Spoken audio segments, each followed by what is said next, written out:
శుక్లాం బ్రహ్మ విచారసార పరమామాద్యాం జగద్వ్యాపినీం వీణా పుస్తకధారిణీం అభయదాం జాడ్యాంధకారాపకాం హస్తే స్ఫాటికమాలికాం విదదతీం పద్మాసనే సంస్థితాం వందే తాం పరమేశ్వరీం భగవతీం బుద్ధిప్రదాం శారదాం. శ్రీ మహాగణాధిపతయే నమః. శ్రీ మహాసరస్వత్యై నమః. శ్రీ గురుభ్యో నమః. రవి గోచారము అత్యంత ప్రాధాన్యతను సంచరించుకున్నటువంటి సంచారము. అంటే సూర్య భగవానుడి యొక్క సంచారము ఏ రాశిలో సంచరిస్తూ ఉన్నాడు, తదనుగుణంగా ఏ స్థానంలోకి వెళుతూ ఉన్నాడు ద్వాదశ రాశుల వారికి అనేటువంటి విషయాన్ని మనము తెలుసుకొని తద్వారా ఎలాంటి ఫలితాలు ఉండబోతాయి, ఎలాంటి ఫలితాలు ఈ రాశులలో జన్మించినటువంటి వారికి కలుగుతాయి అనేటువంటి విషయం తెలుసుకుందాం. 16 జూలై 2026 రాత్రి 11:38 నుండి 17 ఆగస్టు 2026 ఉదయం 7:58 మధ్యకాలంలో సూర్యుడు కర్కాటక రాశిలో సంచరిస్తున్నాడు. ఈ కర్కాటక రాశి సూర్య భగవానుడికి మిత్రక్షేత్రమవుతుంది. అంటే సూర్యుడు మిత్రక్షేత్రంలో సంచరిస్తూ ఉన్నాడు. ఈ సంచారము 12 రాశుల వారికి ఎలాంటి ఫలితాలను ఇస్తుంది, ఏ కార్నర్స్లో మనకు మంచి ఫలితాలు ఉంటాయి, ఏ విషయాలలో ప్రతికూలమైనటువంటి ఫలితాలు ఉంటాయి అనేటువంటి విషయాన్ని మనము తెలుసుకుందాం. తులారాశి వారికి రవి గోచారము 16 జూలై నుండి 17 ఆగస్టు మధ్యకాలంలో కర్కాటక రాశిలో సూర్య భగవానుడు సంచరిస్తున్నాడు. అంటే మిత్రక్షేత్రంలో సంచరిస్తున్నాడు. ఈ కర్కాటక రాశిలో సంచారము తులారాశి వారికి ఎలా ఉంటుంది అనే విషయాన్ని మనం చూసినట్టయితే, తులారాశి నుండి దశమ స్థానంలో సంచారం జరుగుతూ ఉంది. దశమ స్థానంలో సూర్యుడి యొక్క సంచారము చాలా అనుకూలమైనటువంటి ఫలితాలను ఇస్తుంది, శుభదాయకంగా ఉంటుంది. ఇక ఉద్యోగం చేస్తున్నటువంటి వాళ్లకు ఆఫీసులో అనుకూలమైనటువంటి వాతావరణం ఉంటుంది. తోటి ఉద్యోగులతో కానివ్వండి, అధికారులతో కానివ్వండి, యాజమాన్యంతో కానివ్వండి, క్లయింట్స్తో కానివ్వండి, మీకు మంచి సంబంధాలు ఉంటాయి. తద్వారా మీ యొక్క నైపుణ్యాన్ని అందరూ కూడాను గుర్తించేటువంటి అవకాశం బాగా కనబడుతుంది. ముఖ్యంగా అధికారుల యొక్క ప్రశంసలను పొందడం మూలకంగా మీకు ప్రమోషను, ఉద్యోగంలో శాలరీ లోపల ఎన్హాన్స్మెంట్ అనేటువంటిది కూడాను ఈ సమయంలో వచ్చే అవకాశము ఉంది. వ్యాపారస్తులు వ్యాపార విస్తరణకై ఆలోచిస్తారు. గౌరవ ప్రతిష్టలు పెరుగుతాయి. కొత్త బాధ్యతలు స్వీకరిస్తారు. ఇక ఆదాయము మెరుగుపడుతుంది. పూర్వము ఫేస్ చేసినటువంటి ప్రాబ్లమ్స్ దూరం అవుతాయి.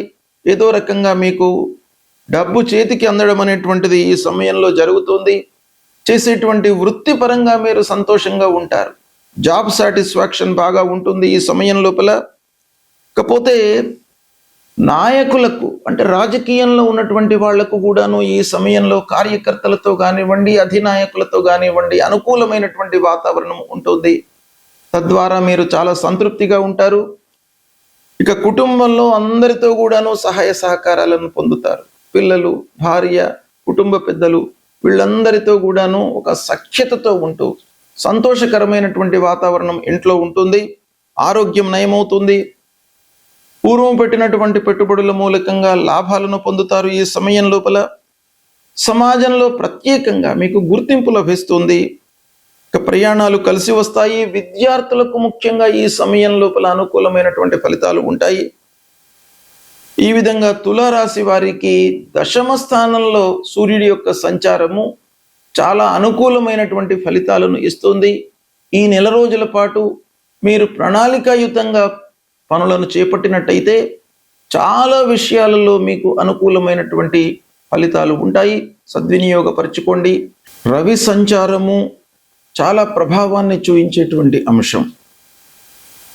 కాబట్టి సూర్యుడు ఏ స్థానంలో సంచరిస్తున్నాడు, అనుకూలమైనటువంటి స్థానంలో ఉన్నాడా, ప్రతికూలమైనటువంటి స్థానంలో సంచరిస్తున్నాడా, మిత్రక్షేత్రంలో ఉన్నాడా, శత్రుక్షేత్రంలో ఉన్నాడా, తర్వాత జన్మ సమయంలో సూర్యుడు ఎలా ఉన్నాడు, జన్మ సమయంలో శత్రుస్థానంలో ఉన్నాడా, మిత్రస్థానంలో ఉన్నాడా, జన్మ సమయంలో సూర్యుడు ఉన్నటువంటి స్థానానికి ఎలాంటి అష్టక వర్గు పాయింట్స్ ఉన్నాయి, ఇప్పుడు సంచరిస్తున్నటువంటి సూర్యుడు ఎన్ని పాయింట్స్తో ఉన్నాడు అష్టక వర్గులో, ఇలాంటి ఎన్నెన్నో విషయాలపై సూర్యుడి యొక్క సంచారము తదనుగుణంగా ఫలితాలు అనేటువంటివి ఉంటాయి.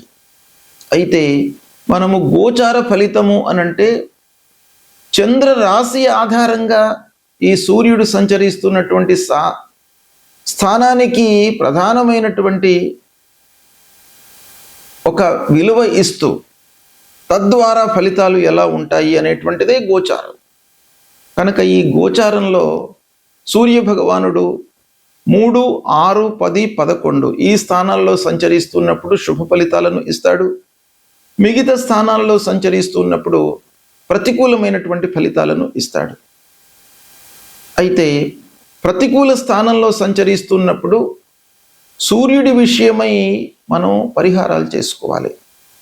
ముఖ్యంగా సూర్యుడు మన లోపల ఆత్మవిశ్వాసము, ఆలోచన జ్ఞానము, శారీరక మానసికంగా ఒక దృఢత్వాన్ని కల్పించేటువంటి గ్రహము. అలాంటి సూర్య భగవానుడు ప్రతికూలంగా మనకు గోచార రీత్యా సంచరిస్తున్నప్పుడు ప్రప్రథమంగా మనం ఏం చేయాలి? ప్రతినిత్యం కూడాను ఉదయాన్నే లేచి సూర్య నమస్కారాలు చేయాలి. సూర్యుడి విషయమై 12 సార్లు నమస్కారాలు చేయండి. సూర్యుడికి, భూమికి. ఆదిత్య హృదయాన్ని ప్రతినిత్యం కూడాను పఠించండి. తర్వాత సూర్యుడికి సంబంధించినటువంటి మూల మంత్రం జపా కుసుమ సంకాశం కాశ్యపేయం మహద్యుతిం తమోరిం సర్వపాపఘ్నం ప్రణతోస్మి దివాకరం అనేటువంటి మూల మంత్రాన్ని ప్రతినిత్యం కూడాను మీరు జపించండి. ఎంత మీకు సమయం చిక్కితే అన్నిసార్లు మీరు ఈ మూల మంత్రాన్ని జపించండి.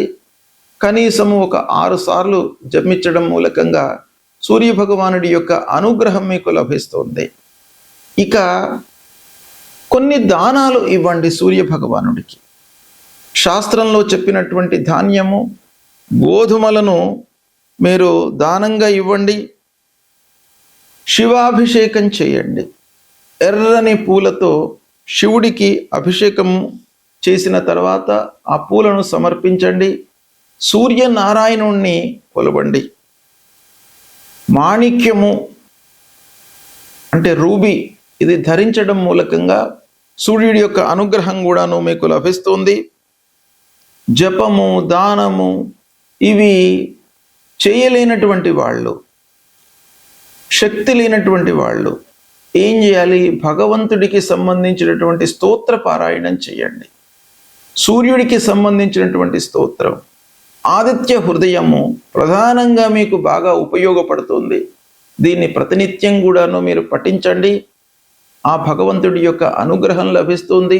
శారీరక మానసిక ఇబ్బందులన్నీ కూడాను దూరమవుతాయి. మీ లోపల ఆత్మవిశ్వాసాన్ని కలిగిస్తాడు సూర్య భగవానుడు. ఇది మీరు చేయండి, సత్ఫలితాలను పొందుతారు. శుభం.